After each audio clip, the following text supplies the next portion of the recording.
मित्रांनो, कर्जमाफीच्या प्रतीक्षेत असलेल्या शेतकऱ्यांसाठी अतिशय दिलासादायक बातमी समोर आलेली आहे. मित्रांनो, शेतकरी नेते रविकांत तुपकर त्याचबरोबर सुधीर मुनगंटीवार यांनी कर्जमाफीचा विषय हातात घेतलेला आहे आणि राज्यात कर्जमाफी जे वातावरण आहे कर्जमाफी संदर्भात ते पोषक तयार झालेले आहे, पूरक वातावरण तयार झालेले आहे आणि कर्जमाफी होणार अशी 99% गॅरंटी दिसून येत आहे, आज दिसून येत आहे. मित्रांनो, तर एक्झॅक्ट कर्जमाफी किती तारखेपर्यंत होणार आहे, त्याचबरोबर 10 मार्चला एक्झॅक्ट किती वाजता जर कर्जमाफी होणार आहे तर खरंच 10 मार्चला होणार आहे का, किती वाजता होणार आहे, किंवा असे सुद्धा सांगण्यात होतं की 18 मार्चपर्यंत शेतकऱ्यांची कर्जमाफी होणार आहे.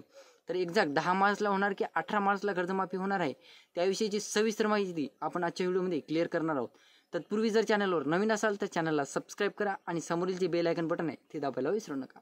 तर नमस्कार मित्रांनो, मी राज सूर्यतळ, स्वागत आहे तुमचं कृषीमॅन यूट्यूब चॅनलमध्ये. तर मित्रांनो, जवळपास राज्यात बघायचं झालं तर कर्जमाफीचे मोठमोठे आश्वासन निवडणुकीपूर्वी देण्यात आलेले होते. अद्यापही कर्जमाफी जवळपास 3 ते 4 महिन्याचा कालावधी निघून गेलेला असून सुद्धा कर्जमाफी झालेली नाही. त्यातच मित्रांनो अर्थसंकल्प जेव्हा सादर झाला होता तेव्हा वाटत होतं की कर्जमाफी संदर्भात एखादा निर्णय येईल, काहीतरी होईल, परंतु तेव्हा सुद्धा अर्थसंकल्पात सुद्धा बजेटमध्ये सुद्धा कर्जमाफी संदर्भात कुठलाही निर्णय घेण्यात आलेला नाही. त्यानंतर मित्रांनो, अर्थसंकल्पीय अधिवेशन सुरू झालं आणि त्याच्यामध्ये कर्जमाफी संदर्भात एक मोठा निर्णय घेण्यात येईल. मोठ्या प्रमाणात पूरक मागण्या किंवा पुरवणी मागण्या या जाहीर झाल्या आणि शेतकऱ्यांच्या कर्जमाफीचा विषय एक साईडला ठेवण्यात आला. परंतु मित्रांनो, आजपर्यंत जवळपास बघायचं झालं तर कर्जमाफी किंवा कर्जमुक्ती किती वेळेस झाली ते एक शॉर्टकटमध्ये नजर टाकूया. जवळपास मित्रांनो, 2008ला जेव्हा पंतप्रधान मनमोहन सिंग पंतप्रधान होते त्यावेळेस एकदा शेतकऱ्यांची कर्जमाफी झालेली होती. त्यानंतर मित्रांनो, पुढची कर्जमाफी 2014ला जेव्हा देवेंद्र फडणवीस हे मुख्यमंत्री झाले होते, पहिल्यांदाच भाजपा सरकार आलेली होती आणि पहिल्यांदाच देवेंद्र फडणवीस भाजपा सरकारतर्फे मुख्यमंत्री झालेले होते. तेव्हा त्यांनी ज्याप्रमाणे त्यांचं ते ट्रेंडिंगला आला होता एक पक्ष आणि त्यांनी जवळपास कर्जमाफी करण्याचं ठरवलेलं होतं. त्यामध्ये मित्रांनो 2008ला मोठी कर्जमाफी झाली होती मनमोहन सिंगच्या काळात. त्यानंतर 2014ला मुख्यमंत्री देवेंद्र फडणवीस यांनी कर्जमाफी केली. त्यानंतर छत्रपती शिवाजी महाराज कर्जमाफी योजनेअंतर्गत मुख्यमंत्री देवेंद्र फडणवीस यांनी शेतकऱ्यांची कर्जमाफी केलेली होती. तर बरोबर बघायचं झालं तर नंतर 2019ला जेव्हा उद्धव ठाकरे हे मुख्यमंत्री झालेले होते त्यांनी जवळपास बघायचं झालं तर महात्मा फुले शेतकरी कर्जमुक्ती योजना आणली. इकडे देवेंद्र फडणवीस यांनी कर्जमाफी योजना राबवली होती. त्यानंतर मनमोहन सिंग यांनी सुद्धा कर्जमाफी योजना राबवली होती. पहिल्यांदाच उद्धव ठाकरे यांनी काय केलं, मुख्यमंत्री झाल्याच्या नंतर 2019ला त्यांनी जवळपास महात्मा फुले कर्जमुक्ती योजना केली. म्हणजे एकंदरीत बघायचं झालं तर शेतकऱ्यांचा पूर्ण सातबारा कोरा करू या योजनेचं गुऱ्हाळ सुरू होतं. अद्यापही योजनेअंतर्गत कोणत्या शेतकऱ्यांना फायदा झाला की नाही हे दिसून आलेलं नाही. तर बघायचं झालं मित्रांनो, सरकार येऊन 3 महिने झाले, अद्यापही कर्जमाफीचं नाव नाही. त्यानंतर जवळपास 70% वर ही कर्जमाफी करण्याच्या प्रतीक्षेत शेतकरी आहेत. म्हणजे अद्यापही जवळपास ज्या शेतकऱ्यांची कॅपॅसिटी आहे की कर्ज फेडू शकतात, जे शेतकरी फेडू शकतात, ज्या शेतकऱ्यांची कॅपॅसिटी आहे, म्हणजे बघायचं झालं तर इकॉनॉमिकली जे शेतकरी भक्कम आहेत ते शेतकऱ्यांची कॅपॅसिटी आहे, तरी सुद्धा ते शेतकरी कर्जमाफीच्या प्रतीक्षेत आहेत. कारण मित्रांनो, बघायचं झालं तर राज्य शासनाने कर्जमाफीची जे एक आश्वासन दिलेलं होतं, एक आस दाखवलेली आहे शेतकऱ्यांना, तर शेतकऱ्यांची मानसिकता मेंटॅलिटी तयार झालेली की बाबा कर्जमाफी होणार आहे, आपण जरी कर्ज भरले नाही तरी आपली कर्जमाफी होऊ शकते. त्यामुळे शेतकरी सुद्धा सध्या कर्ज परतफेडीसाठी टाळाटाळ करत आहे. त्यानंतर मित्रांनो, बघायचं झालं तर आतापर्यंत केंद्र व राज्याच्या कर्जमाफी योजना अंतर्गत 2008ला आताच आपण सांगितलं, 2014ला कर्जमाफी झाली. त्यानंतर 2019ला महात्मा फुले कर्जमुक्ती योजनेअंतर्गत राबवण्यात आली. त्यानंतर 2024ला म्हणजे आता मागच्या विधानसभा निवडणुकीच्या वेळेस एक घोषणा करण्यात आली कर्जमाफीची. तर बघायचं झालं तर या शासनाच्या कर्जमाफीच्या घोषणेमुळे वसुलीवर परिणाम होतो. म्हणजे कर्जमाफीची घोषणा केली की मग शेतकऱ्यांची मेंटॅलिटी होती असं त्यांचं म्हणणं आहे. एक सर्वेनुसार एक समोर आलेलं आहे की बाबा शेतकऱ्यांची मेंटॅलिटी होती की बाबा कर्ज परतफेड करायची गरज नाही, आता शेतकऱ्यांची कर्जमाफी होणार.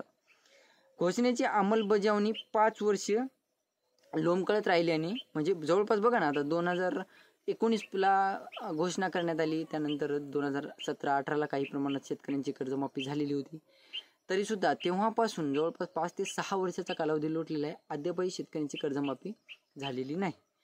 तर एकंदरीत बघायचं झालं तर जवळपास 1 जानेवारी मध्ये जे अर्थसंकल्प बजेट वगैरे सादर होणार त्यामध्ये अशी घोषणा करण्यात आली होती की बाबा बजेटमध्ये यावेळेस कर्जमाफी होईल. तर असं काही अद्यापही झालेलं नाही. तर मित्रांनो, बघायचं झालं तर जे शेतकरी आता आपल्याकडे नाही म्हणा, पण इतरत्र जे ठिकाणी जे काही शेतकऱ्यांच्या शेती पिकावर आणि शेतीवर ताबा घेण्यात येत आहे बँकेतर्फे. काही जिल्ह्यातील शेतकऱ्यांचे काय झालेले आहे, बँक अकाउंट फ्रीज करण्यात आलेले आहेत आणि त्यांची कर्जमाफी झाले नसल्यामुळे त्यांच्या अकाउंटला जेवढ्या रकमा आहेत तेवढ्या बँक टप्प्याटप्प्याने म्हणा किंवा थोड्या थोड्यानं कट करून घेत आहे.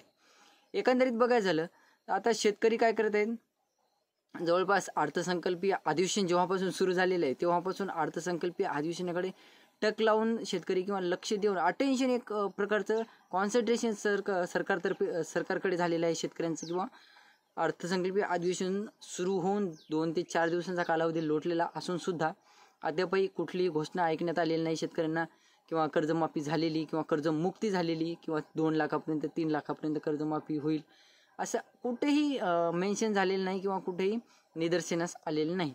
एकंदरीत बघायचं झालं तर 10 मार्चला कर्जमाफी होईल असं सांगण्यात येत होतं. आता मुख्यमंत्री देवेंद्र फडणवीस यांनी काय केलेलं आहे आणि अजित पवार यांनी सुद्धा काय म्हणले की बाबा कर्जमाफी करू आम्ही आणि या अर्थसंकल्पीय अधिवेशनाकडे तुम्ही लक्ष देऊन राहा.